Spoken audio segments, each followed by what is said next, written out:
하나님 말씀 요한복음 12장 12절에서 19절에 있는 말씀 제가 봉독하겠습니다.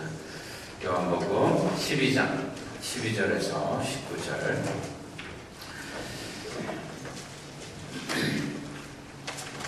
그 이튿날에는 명절에 온 큰 무리가 예수께서 예루살렘으로 오신다는 것을 듣고 종려나무 가지를 가지고 맞으러 나가 외치되 호산나 찬송하리로다. 주의 이름으로 오시느니 곧 이스라엘의 왕이시여 하더라. 예수는 한 어린 나귀를 보고 타시니 이는 기록된 바 시온 따라 두려워하지 말라. 보라 너희 왕이 나귀 새끼를 타고 오신다 함과 같더라. 제자들은 처음에 이 일을 깨닫지 못하였다가 예수께서 영광을 얻으신 후에야 이것이 예수께 대하여 기록된 것인가 사람들이 예수께 이같이 한 것임이 생각났더라. 나사로를 무덤에서 불러내어 죽은 자 가운데서 살리실 때에 함께 있던 무리가 증언한지라. 이 무리가 예수를 맞으면 이 표적 행하심을 들었음이러라. 바리새인들이 서로 말하되 볼지어다 너희 하는 일이 쓸데없다. 보라 온 세상이 그를 따르는도다 하니라. 아멘. 자, 오늘 제목 무엇을 위한 승리인가? 오늘 우리가 종려주일로 또 고난주일로 이렇게 보냅니다. 예수께서 예루살렘으로 입성을 하시는 날입니다. 이때 많은 군중들이 종려나무 가지를 흔들면서 호산나 호산나 그러면서 환영을 했습니다. 그래서 우리가 종려주일 이렇게 말하기도 합니다. 종려가지 흔들면서 호산나 호산나 승리의 노래를 부르는 그 이유가 무엇일까요, 여러분? 예수님 이미 승리하시고 그 승리를 온 백성들과 함께 누리고 계시는 겁니다. 주님의 승리를 찬양하는 저들의 그 모습 얼마나 아름다웠을까. 참 눈에 마치 영화의 한 장면같이 보이는 것 같습니다. 왜 종려나무 가지인가 하면은 종려나무 가지에 세 가지 의미가 있습니다. 한 가지는 기쁨입니다. 두 번째는 승리이고 그리고 세 번째는 이 왕의 권세. 이런 의미가 이 종려나무 가지 안에 들어있습니다. 이 기쁨이라는 것은 주님이 모든 사역을 다 잘 끝까지 마치셨다. 충분하다. 이런 것에 대한 기쁨입니다. 두 번째, 그 다음에 이 승리는 죽음의 권세로 우리를 위협하던 그 악한 마귀 사탄과의 전투에서 승리하셨다 하는 이 승리를 말합니다. 세 번째 권세는 죄를 용서하시는 권세입니다. 우리들에게는 하늘나라를 허락해 주셨습니다. 그것을 할 수 있는 분은 오직 유일하신 한 분밖에 없습니다. 우리 주님, 하늘나라의 권세를 가지시고 이 땅에 오신 바로 그분이십니다. 자, 우리가 지금 요한계시록을 읽어가고 있습니다. 온 성도들이 전부 다 요한계시록 읽고 있어요. 그 어렵다는 요한계시록 왜 이렇게 힘들까? 여러분 그렇게 생각하시던 분들은 새벽 기도에 나오시면은 이게 이렇게 되는구나. 이거 참 쉽구나. 이거 알 수가 있지요. 제가 소수의 분들만 이렇게 말씀을 드리는 것 같아서 마음이 안타까워요. 그렇지만 여러분들 제가 보내는 그 모든 묵상의 그 요약을 다 받아보시고 계실 거예요. 그 묵상을 꼭 함께 묵상하면서 성경을 읽어내려 가실 수 있기를 바랍니다. 그 요한계시록에 보면 7장 9절에 14만 4천 명의 성도들이 모두 손에 종려나무를 들고 하나님과 예수님 앞에서 큰 소리로 구원은 보좌에 앉아 계신 우리 하나님과 어린 양의 것입니다. 이렇게 찬양하는 장면이 요한계시록에 나옵니다. 여러분 기억이 나실 거예요. 기억나시죠? 그죠? 다 같이 아멘. 기억난다고 좀 그래 보세요. 다 읽으시잖아요 지금. 그죠? 외치면서 열심으로 흔들고 있는 모습, 예수님을 승리하신 분으로, 그래서 땅에서도 하늘에서도 기뻐 찬양하는 그 모습이 요한계시록 안에 쫙 펼쳐져 보이고 있어요. 오늘 우리가 깨달아야 할 것은 그러면 주님이 무엇을 승리하셨는가? 이것입니다. 뭘 그렇게 승리하셨을까? 우리는 전쟁에서 이기는 걸 가장 큰 승리다 이렇게 말하죠. 전쟁은 죽이고 살리는 일을 합니다. 생명을 걸고 싸우는 것을 우리가 전쟁이다 이렇게 말해요. 전투다 이렇게 말합니다. 근데 저와 여러분들 지금 전투하고 있어요. 무슨 전투? 영적 전투. 우리는 항상 영적 전투를 하고 있는 주님의 군사들입니다. 그래서 주님의 군사들이기 때문에 여러분들이 지금 뭘 입고 있어요? 전신 갑주. 이 전신 갑주를 입고 우리 세상에 나가서 싸워서 이겨야만 하는 그런 군사들이에요. 주님도 전투를 하셨어요. 첫 번째 전투는 태어나자마자 세상의 권세자, 마귀 사탄의 수하였던 로마의 군봉왕 네로와의 전투였어요. 주님이 어린아이였기 때문에 대항해서 싸울 수 있는 힘이 없습니다. 그래서 무조건 도망치셨어요. 어디로? 애굽으로. 그래서 요셉과 마리아하고 함께 애굽으로 피신을 하죠. 네로가 애꿎은 2살 이하의 모든 어린이들을 죽이는 이런 엄청난 사건이 벌어집니다. 그렇지만 예수님은 죽일 수 없었어요. 두 번째 전투는 광야에서 사탄과의 전투를 말합니다. 어린아이였을 때 어쩔 수 없이 도망갔지만 나이가 30세가 되고 난 성인이 되고 나서는 한판 붙습니다. 어떻게 붙어요? 3가지 시험으로 전투를 벌이는 거예요. 이 전투가 인류의 생사가 날린 전투였습니다. 그럴 리는 없었겠지만 만일 주님이 이 전투에서 졌다. 오늘날 저와 여러분들이 존재할 수가 없어요. 교회가 있을 수가 없어요. 소망 없이 지옥으로 떨어져야만 하는 그런 끔찍한 인생살이를 우리가 살고 있어야 되는 이런 상황이었습니다. 그러니 그 전투가 얼마나 엄청난 전투였었을까? 여러분 이걸 우리 기억해야 돼요. 주님은 사탄의 무게인 사망 권세를 물리치시고 모든 인간들에게 참다운 생명을 선물로 주셨습니다. 아멘. 이 전투는 이미 이긴 싸움이었습니다. 사탄이 눈치채지 못한 것이 있었어요. 그게 뭐냐면 바로 예수님이 부활할 것이다 라는 것입니다. 모든 인간들이 그랬듯이 죽고 말 것이다 라는 것이었는데 예수님이 살아나셨어요. 그리고 많은 사람들 앞에서 당신을 보여주십니다. 내가 이렇게 살아났어. 와서 한번 나 좀 만져봐. 여기 있는 이 못자국을 좀 봐. 너 손가락으로 내 참자국에 손을 한번 넣어봐. 여러분 이게 가능할까요? 우리가 살고 있는 이 육신을 가지고는 불가능한 일인데 주님이 하셨어요. 완전히 죽은 사람이 살아났을 뿐만 아니라 그 상처를 제자들에게 보여주십니다. 다시 말해서 우리가 가지고 있는 육신과는 완전히 다른 육신, 천국에서 사는 자들만 가지고 살 수 있는 그 육신, 이런 영체, 이 영체가 존재한다라는 것을 우리에게 보여주신 겁니다. 이 사건은 예수님이 말씀해 주셨던 영원히 살아라 천국이 존재한다는 것을 당신 스스로가 몸으로 보여주시는 사건이었어요. 이 부활의 사건으로 말미암아 우리가 두려워했던 죽음이 극복되는 순간이었습니다. 모든 믿는 사람들에게 죽음이라는 것은 단순히 이상하는 거구나. 단순히 내가 가진 이 육신 썩어져야 될 것은 버리고 신령한 육신을 가지고 주님께로 올라가는 거구나. 이걸 깨닫게 합니다. 그래서 사탄이 사람들을 그 위협했던 이 사망 권세가 완전히 무력해지는 일이 벌어진 거예요. 이 싸움이 이 땅에서 사탄을 완전히 멸망시키는 승리의 싸움이었습니다. 그때까지 예수님의 부활 사건 전까지 사탄은 이 땅의 주인 노릇을 하고 있었고 모든 인간들이 자신의 수하에 떨어지고 있다라고 믿고 있었어요. 왜냐하면 수많은 선지자들, 믿음의 선지자들이 있었지만 다 실패했습니다. 더 이상 선지자들이 나오지도 않고 있었어요. 말라기 선지자들 마지막으로 400년이라는 세월이 지나갔습니다. 그동안 한 사람의 선지자도 등장하지 않았고 모든 인간들 제 멋대로 살고 있었습니다.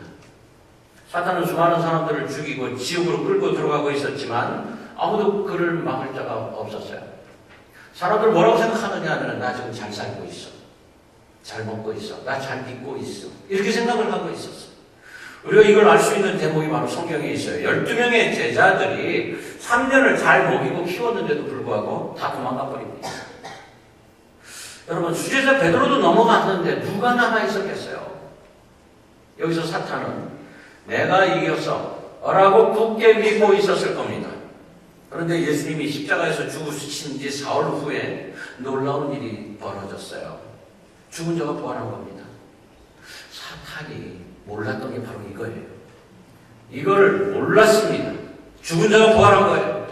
예수님이 다시 부활하실 것이라는 이 사실을 상상도 할 수가 없었어요. 십자가상에서의 죽음이 나의 승리야. 이렇게 생각하고 있었습니다. 예수님이 살아나셨어요. 신비스러운 영체를 가지고 제자들에게 나타나셔서 다 보여주십니다. 만져봐봐. 주님은 인간이 육신으로 모든 것이 끝나는 것이 아니고 영원히 살 수 있는 영체를 가지고 있는 사람이고, 그리고 이렇게 부활한다. 잘 봐. 하늘로 올라가셨어요. 500명이 그걸 봤네. 500명이. 중요한 건 예수님이 이렇게 될 줄 알고 계셨다는 겁니다. 왜냐하면 예수님이 하나님이시기 때문에. 예수님은 영원 전부터 계셨던 분이시고 앞으로도 영원히 계실 분인데, 잠시 이 땅에 오셔서 우리 때문에, 무지한 우리 때문에 이 땅에 오셔서 죄인으로 사시면서 사탄의 계력으로 멸망할 수밖에 없는 그 우리를 하나님의 자녀로 회복시켜 주셨습니다. 이걸 승리하신 거예요. 이걸 승리하셔서 오늘 이 자리에 들어오실 때 저와 여러분들 그 승리의 기쁨으로 흔들었어요. 승리의 기쁨으로. 근데 저는 막 이렇게 하는데 이렇게 하더라고. 아니 그냥 이렇게 들고 있더라고. 기쁨이 별로 없는 것 같아. 구원받은 기쁨이 얼마나 기뻐요. 이 얘기 듣고 난 다음에 흔들걸. 그리고 한 년도를 처음부터 힘차게 흔들고 막 기뻐 춤추고 막 그랬을 텐데, 놀라운 사실을, 이 어려운 일을 딱 3년 만에 해내십니다. 딱 3년 만에. 2000년 전 오늘 이 모든 걸 끝내고 다 이루었다. 이렇게 말하기 위해서 십자가를 지시러 가시는 겁니다. 여러분, 예수님이 승리하신 것을 믿으십니까? 아멘. 아멘. 이게 나의 고백이 돼야 돼요. 무엇을 승리하셨어요? 인간들을 사망에서 구원하신 거예요. 인간들, 저와 여러분들, 이 땅에 있는 모든 인간들, 도대체 인간이 어땠길래? 참으로 약합니다. 잘못져요. 또 참으로 악합니다. 도무지 그냥 봐줄 수 없는 게 우리 모습이었어요. 어느 정도인가 하면 너무너무 악해서 다 죽여버렸어야만 했어요. 하나님이 그래서 다 죽여버립니다. 대홍수를 일으켜서 노아의 가족만 남기고 다 죽였어요. 처음부터 다시 시작합니다. 셈함, 야벳이 세상에 퍼져서 인류의 조상이 되었는데, 그런데 얼마 지나면서 또 악해져. 다시 물론 심판을 안 한다고 약속을 했기 때문에 이거 어쩌지? 이것들을 어쩌지? 그러면서 바라보시다가 할 수 없다. 내 아들을 내려 보내자. 그래서 예수님이 오셨어요. 문제는 인간들이요, 말로 해서는 안 되더라고요. 말로 해서는. 예수님이 처음 3년 동안 말로만 하셨어요. 뭐라고 하셨어요? 2가지 계명. 가장 큰 계명. 첫 번째, 하나님을 사랑하라. 2번째, 내 이웃을 내 몸같이 사랑하라. 사랑하라고. 제발 좀 사랑 좀 하라고 말로 하셨어요. 안 하더라고요. 그래서 예수님이 하나님의 아들이라는 사실을 보여주기 위해서 하신 일들이 뭡니까? 물로 포도주를 만드시고 무리를 걸어보시고 병든 자들 다 고쳐주시기도 하고 죽은 자를 살려내기도 하시고. 근데도 합니다. 그런데도 합니다. 그래서 인간은 악하다. 사탄이 미소를 짓습니다. 봐라, 아무도 안 믿잖아. 12명의 제자들도 안 믿잖아. 이제 너는 졌어. 회심의 미소를 줘. 그것까지도 예수님이 알고 계셨습니다. 최후의 승리를 위해서 숨겨놓은 히든 카드가 있었어. 히든 카드가. 그거는 뒤에서 다 감추고 있었어. 안 내면 안 보여주는 거예요. 사탄이 못 보게. 그게 뭡니까? 십자가. 이게 십자가예요. 십자가에서 육신을 죽이시는 겁니다. 왜냐하면 육신은 껍데기에 불과하고 영이 진짜라는 걸 보여주기 위해서. 하나님의 말씀을 먹고 영생을 깨닫고 살아야 한다. 이거를 보여주기 위해서. 3년 동안 제자들에게 가르치신 것이 바로 이것이었어요. 물론 포도주를 만들면서 이런 건 아무것도 아니야. 물이 포도주도 돼. 500명을 가지고 5,000명 이상을 먹이시면서 난 돌을 가지고 빵으로도 만들 수 있어. 먹는 것 가지고 그렇게 한 달 하면서 살지 마. 목매지 마. 이렇게 가르쳤어요. 근데 제자들이 이걸 깨닫지를 못하네. 이걸 못 알아요. 몰라요. 그래서 어떻게 합니까? 다 도망가 버렸어요. 여러분, 십자가가 이렇게 위대한 것입니다. 이걸 확 뒤집어놓는 거예요. 우리가 이 십자가의 의미를 알아야 됩니다. 왜냐하면 바로 나를 위한 십자가이기 때문에. 이제 우리가 한 주일 동안 이 십자가를 묵상을 할 거예요. 비아돌로로서 그 고난의 길. 이제 가운데 앞에는 커다란 십자가가 있을 거예요. 못도 있을 거고 망치도 있을 거고 가시면류관도 있을 거고 그걸 만지면서 기도하시라. 이 십자가 고난을 한번 우리가 체험을 해보자는 겁니다. 왜 십자가 아니면 안 됩니까? 첫 번째로 내가 죄인이기 때문에. 저와 여러분들이 죄인이에요.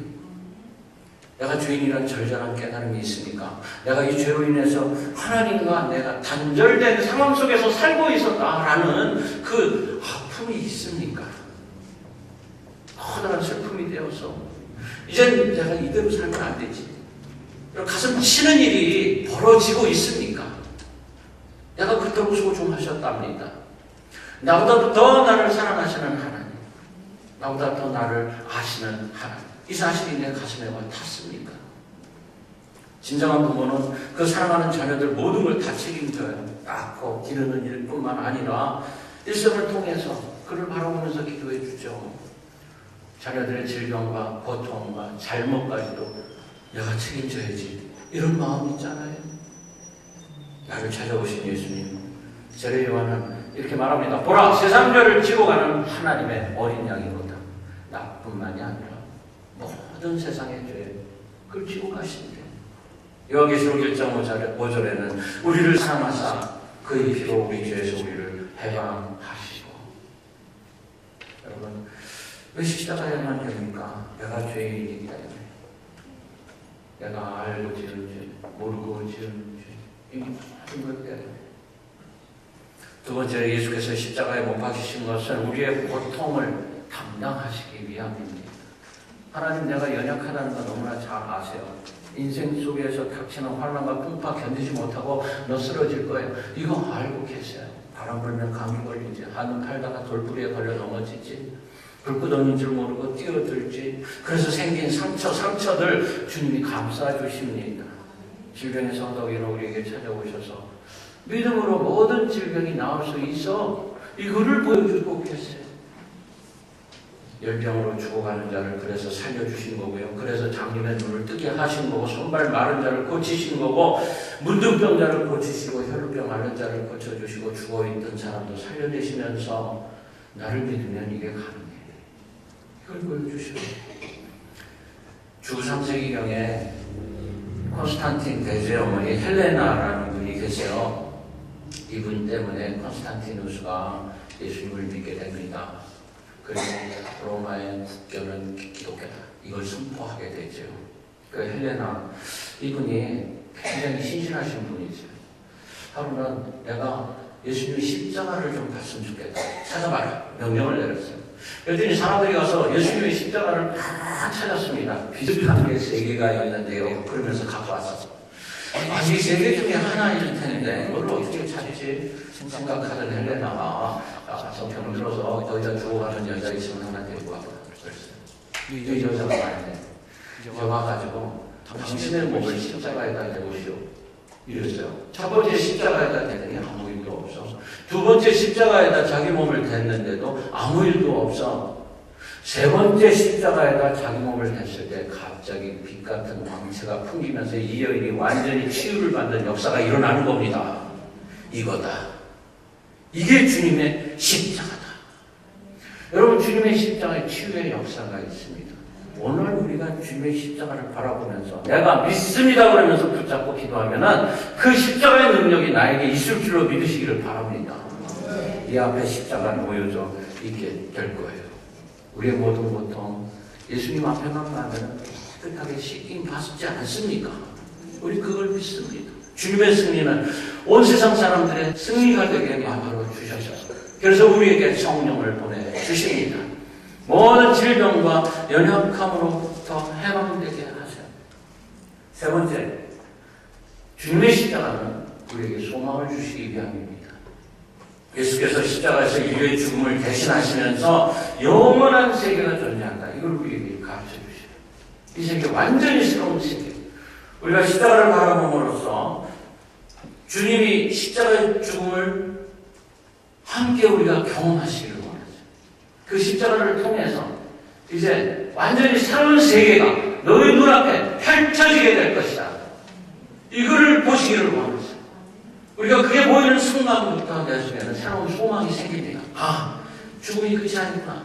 영원한 세계가 있구나. 이터널 라이프가 있구나.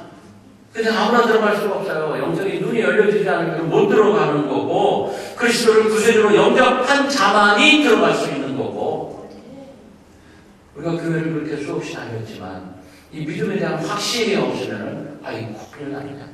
거기 못 들어가요. 못 들어가요. 십자가 보혈의 공로로 죄 씻음 받은 확신이 있어야 된다는 겁니다. 주님, 이와 같은 하늘나라 우리에게 주신 것이 너무나 기쁘셨습니다. 그래서 어린 나귀를 좀 갖고 와라.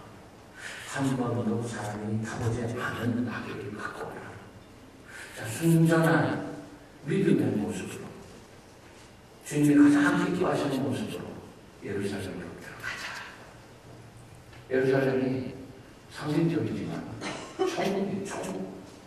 천국으로 하늘나라 예루살렘이 이 땅의 예루살렘으로 있는 거예요. 거기로 주님이 들어가시네. 거기 들어가는 주님을 바라보면서 수많은 사람들이 함께 기뻐하면서 승리를 찬양하고 주님의 그 죽음에 대한 권세에 이기신 것을 기뻐하고 이러면서 찬송하는 거예요. 얼마나 좋았을까. 히브리서 12장 2절에 믿음의 주여 또 온전케 하시는 이 예수를 바라보자. 저는 그 앞에 있는 즐거움을 위하여 십자가를 참사 부끄러움을 계획치 아니하시다니 하나님 보좌 우편에 앉으셨느니라. 여러분, 오늘 종료주일에 사망 권세를 이기신 주님의 승리를 함께 기뻐합시다. 이 고난주일 맞이해서 나의 죄짐을 다 짊어지시고 십자가를 주신 그 예수님을 바라보는 그런 귀한 시간을 가집시다. 그러면서 이렇게 해야 돼요. 나 때문에. 이럴 수 있어요. 나 때문에 주님 십자가 지셨습니다. 이제 내가 변화되겠습니다. 내가 주의 말씀대로 주님 뜻대로 가는 길로 가겠습니다. 이런 귀한 시간이 이번 한 주간 내내 저와 여러분들에게 있어지기를 주의 이름으로 간절히 축원합니다.